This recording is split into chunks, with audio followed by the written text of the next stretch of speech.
Hello friends, this is Himani Bhardwaj, your edu friend. Welcome to my YouTube channel Study Circuit. Join the circuit and get charged.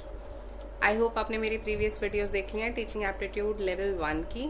So congratulations, आपका level 1 complete हो गया है. Now we'll move to level 2 जो कि effective teaching practices से related है.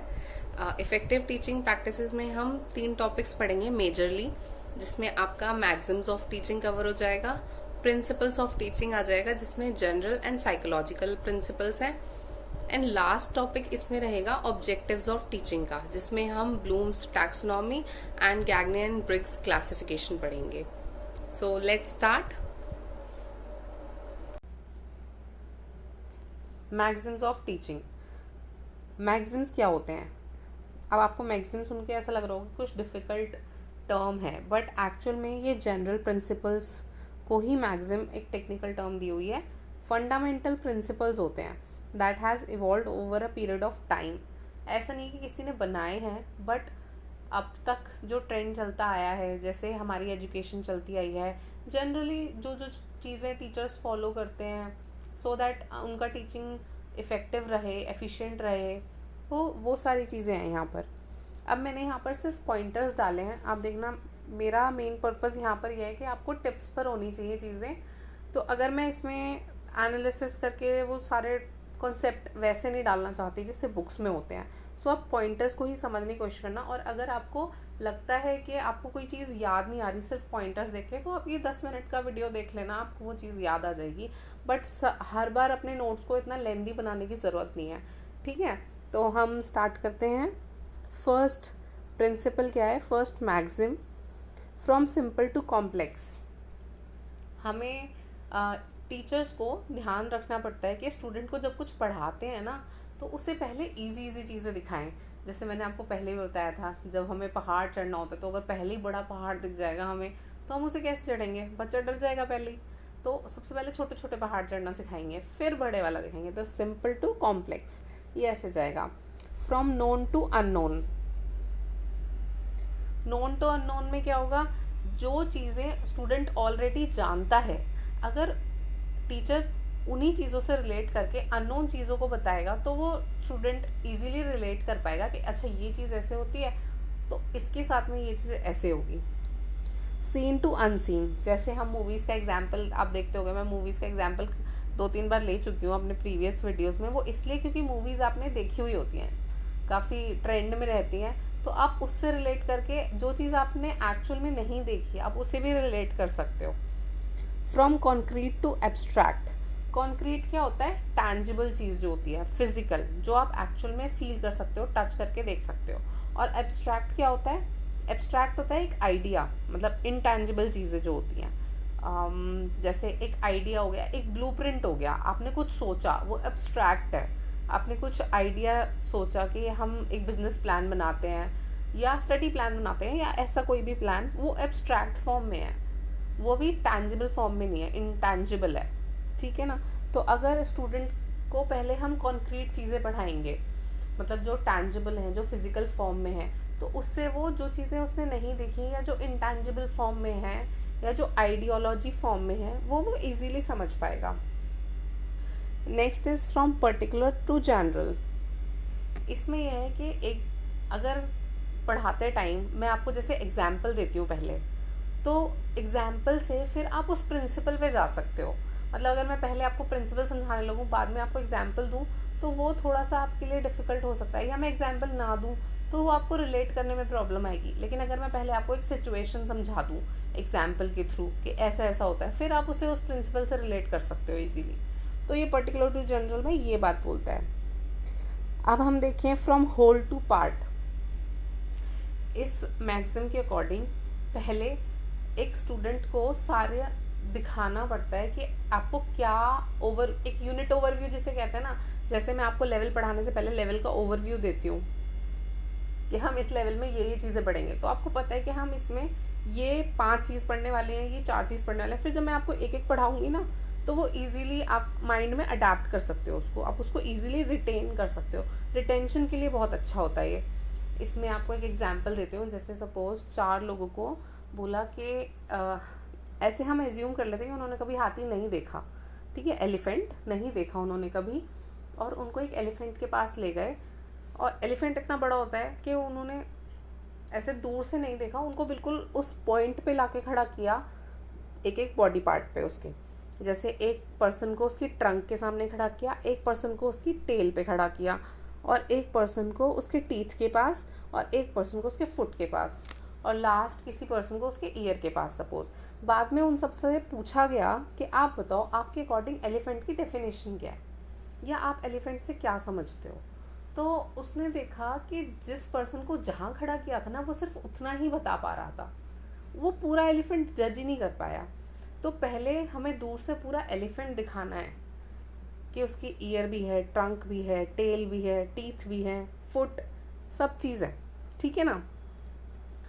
तो इसमें यही बताया गया है कि पहले पूरा होल ऑब्जेक्ट डिफाइन करो, उसे दिखाओ कि आपको ये करना है। जैसे हमने यूनिट का ओवरव्यू लिया, सिलेबस का ओवरव्यू लेते हैं, या लेवल का ओवरव्यू, कुछ भी आप ले लो, कुछ भी स्टार्ट करो, एक बार ओवरव्यू ले लो उसका। Okay, from indefinite to definite, ये हमारा नेक्स्ट पॉइंट है। इसमें इनडेफिनेट का मतलब अगर आपको समझाऊँ तो जो फिक्स नहीं है, जो क्लियर नहीं है। जब स्टूडेंट नॉलेज गेन करता है, एक्वायर करता है, तो उसके माइंड में बहुत सारे चीज़ें चलने लगती हैं, जो उसकी ऑलरेडी गेन्ड इन्फॉर्मेशन है वो उससे उन चीज़ों को मिक्स करता है। तो टीचर का यहाँ पे ये एम होना चाहिए कि जो स्टूडेंट ने नॉलेज एक्वायर किया है उस नॉलेज को एक डेफिनेट नॉलेज में लेके जाए, उसको डायरेक्ट करे, उस गाइड करे उस लाइन में, उस सीरीज़ में, उस इन्फॉर्मेशन को एक डेफिनेट फॉर्म में लेके आए, और ट्राई करे कि स्टूडेंट्स के जितने भी डाउट्स हैं उन सबको क्लियर करें। ओके, नेक्स्ट पॉइंट आता है हमारा साइकोलॉजिकल टू लॉजिकल। यहाँ साइकोलॉजिकल की बात करें तो हम इसे बोल सकते हैं मनोवैज्ञानिक, यानी मन से रिलेटेड, जो बच्चों का नेचर होता है अकॉर्डिंग टू देयर माइंड, उनके माइंड किस हिसाब से वर्क करता है उसके अकॉर्डिंग। और लॉजिकल की बात करें तो लॉजिकल मीन्स जो एक्चुअल में लॉजिक है, जैसे 1 2 3, ये 1 2 3 अगर हम 1 to 10 की काउंटिंग करें तो 1 to 10 का ये लॉजिकल सीक्वेंस होगा, 1 2 3 4 5 6 7 8 9 10 ऐसे। बट अगर हम माइंड की बात करें तो जब हम छोटे बच्चों को पढ़ाते हैं तो हमें उनके माइंड के अकॉर्डिंग चलना होता है कि पहले क्या चीज़ पढ़ानी चाहिए, जो सिंपल चीज़ है, जो बेसिक चीज़ है, पहले हमें वो पढ़ानी चाहिए। वहाँ पे हम ऑर्डर, लॉजिकल ऑर्डर नहीं फॉलो करते। मतलब अगर 1 to 10 है तो हम 1 to 10 वाला ऑर्डर फॉलो नहीं करेंगे, वहाँ हम उनके माइंड के अकॉर्डिंग अपने ऑर्डर को जो हमें पढ़ाना है उसको चेंज कर देंगे। कभी कभी आपने देखा होगा ना, टीचर्स आपको चैप्टर्स जो पढ़ाती हैं वो बुक के इंडेक्स के हिसाब से नहीं पढ़ाती, वो अपनी मर्ज़ी से चैप्टर्स उठाते हैं, तो उनके हिसाब से वो चैप्टर्स आपको उस सीक्वेंस में पढ़ा रही हैं जिस सीक्वेंस में आप उन्हें ईज़िली अडेप्ट कर सकते हो, आप उन्हें ईज़िली रिटेन कर सकते हो, ईज़िली चीज़ों को समझ सकते हो, ठीक है ना। तो हम इसमें बोल सकते हैं कि जो इनिशियल स्टेजेस ऑफ लर्निंग होती है वहाँ पर साइकोलॉजिकल ऑर्डर फॉलो होता है, और जो ग्रोन अप्स की लर्निंग होती है, एडल्ट लर्निंग, उसमें लॉजिकल सीक्वेंस फॉलो होता है। अब नेक्स्ट पॉइंट पे आते हैं, फ्रॉम एनालिसिस टू सिंथेसिस। अब इन दोनों टर्म्स को समझना होगा। एनालिसिस तो मैं आपको पहले भी बता चुकी हूँ, किसी कॉम्प्लेक्स टॉपिक को ब्रेक करना छोटे छोटे पार्ट्स में।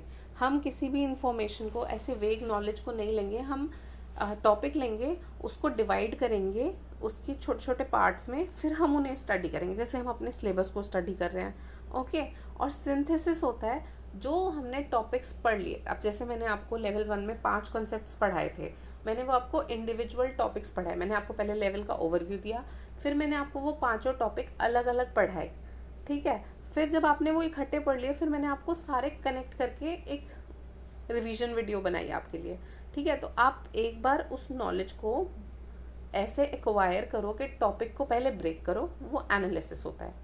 फिर जब आप उसे इकट्ठा पढ़ते हो कनेक्ट करके पूरा, वो सिंथेसिस होता है। तो टीचर्स को ट्राई करना चाहिए कि पहले एनालिसिस कराए सब्जेक्ट का, टॉपिक का, फिर उसके बाद उसका सिंथेसिस करे, सो दैट उनकी नॉलेज एक फॉर्म में आ जाए, कनेक्टेड फॉर्म में, ठीक है ना।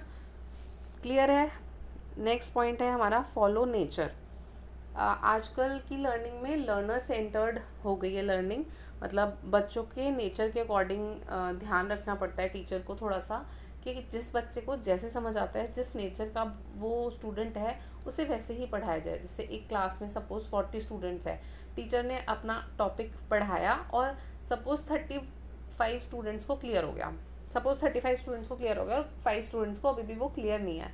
अब वो पांचों बच्चों के डाउट्स जब टीचर लेंगे तो वो हर बच्चे को एग्जाम्पल से समझाएंगे। उसमें से हो सकता है 3 बच्चों को एक एग्जाम्पल से समझ आ जाए, 2 को उससे भी ना समझ आए, फिर टीचर कोई और एग्जाम्पल लेगा उनको समझाने के लिए। तो यहाँ पर टीचर को स्टूडेंट के नेचर के अकॉर्डिंग अपना टीचिंग मेथड, अपना टीचिंग स्टाइल थोड़ा सा चेंज करते रहना चाहिए, मॉड्यूलेट करते रहना चाहिए। इसलिए बोलते हैं टीचिंग एक आर्ट है, क्योंकि हमें एक रिजिड प्रिंसिपल नहीं फॉलो कर सकते इसमें, हम एक रिजिड एक पैटर्न नहीं फॉलो कर सकते, हमें मॉडिफाई करते रहना पड़ता है। ये एक सर्विस है, तो सर्विस कभी भी सेम नहीं हो सकती। जैसे प्रोडक्ट्स हैं, मैन्युफैक्चर होते हैं, वो तो सेम चलते रहते हैं। उसमें आप एक प्रोडक्ट, और जैसे सपोज अगर टूथपेस्ट है, कोलगेट का टूथपेस्ट है, तो कोलगेट के अगर आप 10 टूथपेस्ट डालो तो वो सेम ही रहेंगे।